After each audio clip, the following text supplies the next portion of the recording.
The ocean is the final hiding place. It covers 70% of our planet, yet we have mapped less of its floor than we have the surface of Mars. We treat it as a void, a darkness we sail over but rarely look into. But sometimes, the darkness looks back. In the summer of 2011, a Swedish treasure hunting team called Ocean X set out into the cold, brackish waters of the Baltic Sea. They were looking for the wrecks of World War I, for crates of vintage champagne and sunken gold. They were looking for history. Instead, they found something that should not exist. On June 19, 2011, at a depth of 87 meters, their sonar painted a picture that froze the crew in silence. It was not a shipwreck. It was not a geological formation. It was a perfect 60-meter-wide circle. It had rigid geometric edges. It had a structural complexity that nature simply does not produce. And behind it, dragging across the seabed for 300 meters, was a scarred, churned-up trench, a skid mark, as if something enormous, something heavy, had come in fast, crashed into the seabed, and slid to a halt. We call it the Baltic Sea Anomaly. For over a decade, the official story has tried to dismiss this object. They call it a glacial deposit, a rock dropped by the Ice Age, a trick of the sonar. But rocks do not have staircases. Rocks do not contain titanium. And rocks do not turn off your electronics when you get too close. Today on Zero Point Lore, we are diving 87 meters down into the cold dark of the Baltic. We are going to examine the soot marks that suggest a high heat impact. We are going to analyze the metal that defies geology. And we are going to ask the question that terrifies the scientific community. Is this a rock, or is it a machine? To understand the anomaly, we must first understand the event. The discovery was not just visual, it was electronic. When the Ocean X team returned to the site for a closer look, they experienced something that belongs in a science fiction movie, not a treasure hunt. As their vessel, the Ankylos, drifted directly over the coordinates of the object, their world went dark. Peter Lindbergh, the founder of the team, described it in chilling detail. Their satellite phones, dead. Their sonar equipment, dead. The ship's lights, flickering. Every piece of electronic equipment on board simply ceased to function. The crew was baffled. They were seasoned sailors. Equipment fails, yes, but not all of it, not all at once. They decided to drift. They let the current carry the boat away from the marker, and this is the 0 point. As soon as they drifted 200 meters away from the object, the lights came back on, the phones found a signal, the sonar pinged. They were confused. They turned the boat around. They motored back towards the coordinates. And exactly at the 200-meter mark, everything died again. This is not a malfunction. This is a field. This is the signature of active or residual electromagnetic interference. A natural rock formation, even one rich in iron, does not project a jamming signal strong enough to disable a satellite phone on the surface 87 meters above. Only a machine does that, or a power source. Was the object reacting to them, or is it simply a leaking battery, a nuclear or plasma engine, that has been bleeding radiation into the water for 14,000 years. The electronic interference was a warning, but the divers went down anyway. What they saw with their own eyes ended the glacial deposit theory forever. The object is not a pile of rubble. It is a monolith. It rises 3 to 4 meters above the seabed. It is mushroom-shaped, with a thick central pillar supporting a wide discoidal top. Stefan Hogeborn, one of the lead divers, described the surface. It wasn't like natural rock. It was skinned. It had a rough, textured surface, but beneath the silt, the divers found features that looked engineered. They found passageways, smooth, recessed corridors carved into the top of the object. They found walls, straight, vertical surfaces that met the horizontal deck at perfect 90-degree angles. Nature hates right angles. Nature makes curves. Nature makes chaos. Nature does not build a box. And then they found the staircase, a series of step-like formations leading down into a dark hole in the structure, a hole that the divers could not enter. Is it a hatch, an airlock, or is it the intake of an engine?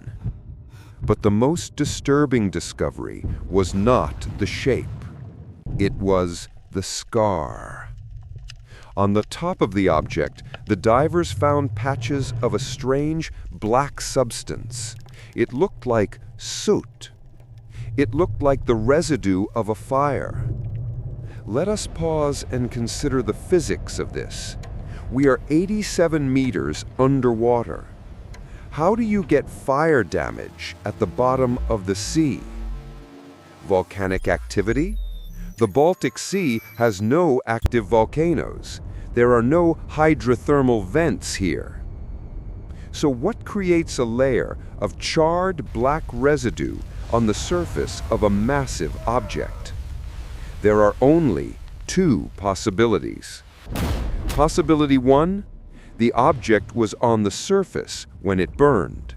It was exposed to a massive fire, and then it sank. Possibility 2, the heat came from the object itself. This brings us back to the skid mark, the 300-meter trench behind the object. If this was a crash landing, if a high-velocity object entered the atmosphere glowing with the heat of re-entry and then slammed into the ocean, the heat of its hull would be immense, thousands of degrees.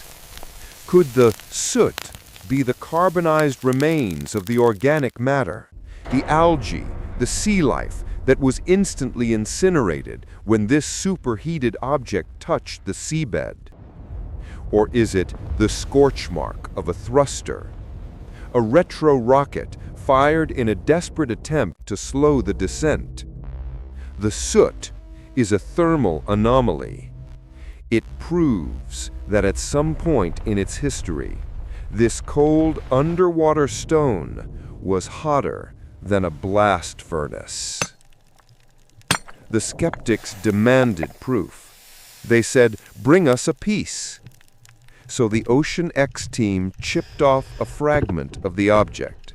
They brought it to the surface, and they sent it to the Weizmann Institute of Science in Israel and to the University of Stockholm. The geologists expected granite. They expected sandstone. They expected the boring common rocks of the Baltic floor. What they got was a puzzle. The analysis revealed that the sample contained large amounts of limonite and goethite. These are iron hydroxide minerals. They are the primary components of rust. Dr. Steve Weiner, A prominent geologist stated plainly, "It is not a common geological formation." Why? Because limonite and goethite usually form in specialized environments, on land. They are often the result of processed metals oxidizing. But the real shock came when they looked deeper into the chemical composition. The sample reportedly contained traces of titanium and manganese.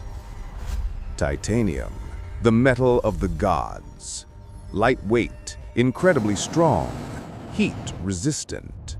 It is the primary material used in the construction of modern fighter jets and spacecraft. You do not find concentrated titanium in a glacial rock. You find it in a hull. And manganese. Manganese is a key component in high-strength steel alloys. We are looking at a rock that has the chemical fingerprint of a high-tech alloy. And perhaps most disturbingly, some reports suggest signs of vitrification within the stone's matrix, evidence that the material was subjected to extreme heat, melting and refusing at a molecular level. Is it possible that the stone appearance is just a crust? A layer of oxidation and sediment that has built up over 14,000 years, hiding a metallic core beneath. Is the Baltic Sea Anomaly a ship that has fossilized? So what is it?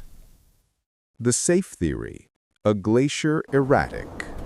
Science says a glacier dropped a weird-shaped rock.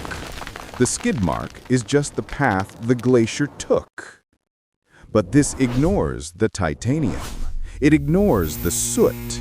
And it ignores the fact that glaciers don't build 90-degree corridors.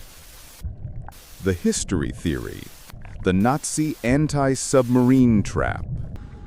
Some historians suggest this is a secret World War II construction, a massive concrete anchor for a steel mesh designed to block Soviet submarines. The concrete would explain the shape. The steel mesh would explain the electronic interference. But the age doesn't fit. The object looks ancient. And a concrete block doesn't crash land and leave a 300-meter trench. Which leaves the zero-point theory. The skid mark is a crash path. The soot is re-entry burn. The titanium is the hull. The electronic interference is the dying breath of a power source that hasn't fully shut down. The samples were dated to approximately 14,000 years ago, the end of the last ice age. This matches the timeline of the Great Flood. It matches the timeline of the destruction of Atlantis. It matches the timeline of the Vimanas and the sky gods. Could this be a relic of that lost age? A Vimana that was shot down? Or a surveillance drone from a non-human intelligence that failed?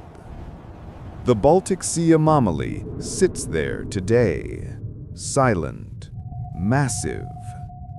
Since the initial discovery, there have been no major funded expeditions to excavate it. The Ocean X team ran out of money.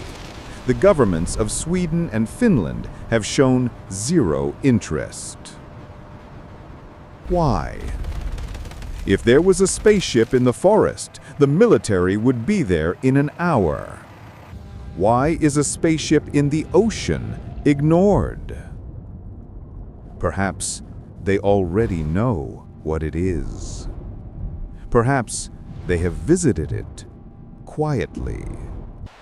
Or perhaps they are afraid of what will happen if they wake it up. The object is 14,000 years old. It has waited this long, It isn't going anywhere. The only question is, are we brave enough to go back? This is 0 Point Lore. We explore the history they don't want you to know. What do you think lies at the bottom of the Baltic Sea? A rock, a Nazi weapon, or a crashed starship? Let us know your theory in the comments below. And subscribe before the signal cuts out again.